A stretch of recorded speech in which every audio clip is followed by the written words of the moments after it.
நான் கடவுளை நம்புகிறேனோ இல்லையோ, ஆனால் ஒருவன் செய்கிற புண்ணியம் கண்டிப்பாக அவனை சிக்கலான சமயத்தில் காப்பாற்றும் என்பதை நான் நம்புகிறேன். அதை உணர்ந்திருக்கிறேன்.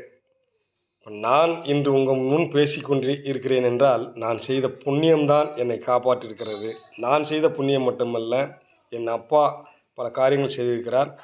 அதனாலே நானும் பல நல்ல காரியங்கள் செய்திருக்கிறேன். அதுதான் என்னை காப்பாற்றியிருக்கிறது என்று நான் முழுமையாக நம்புகிறேன்.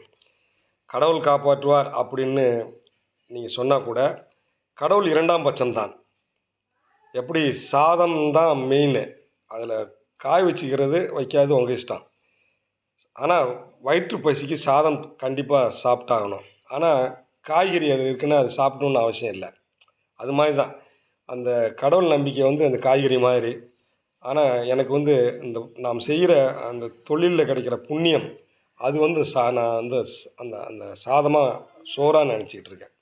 அதனால் பல பேர் நம்மளை ஒன்றுமே செய்யலை, அது செய்யலை, இது செய்யலைன்னு சேற்றை அள்ளி எறிகிறார்கள். அது எதுவுமே என்னை பாதிக்காது. ஏன்னா நான் நிறைய புண்ணியம் செய்திருக்கிறேன் என்று நம்புகிறேன். அந்த புண்ணியம் என்னை காப்பாற்றும். நீங்கள் அள்ளி வீசுகிற சேற்று என்னை ஒன்றும் செய்யாது என்று தான் நான் நினைக்கிறேன்.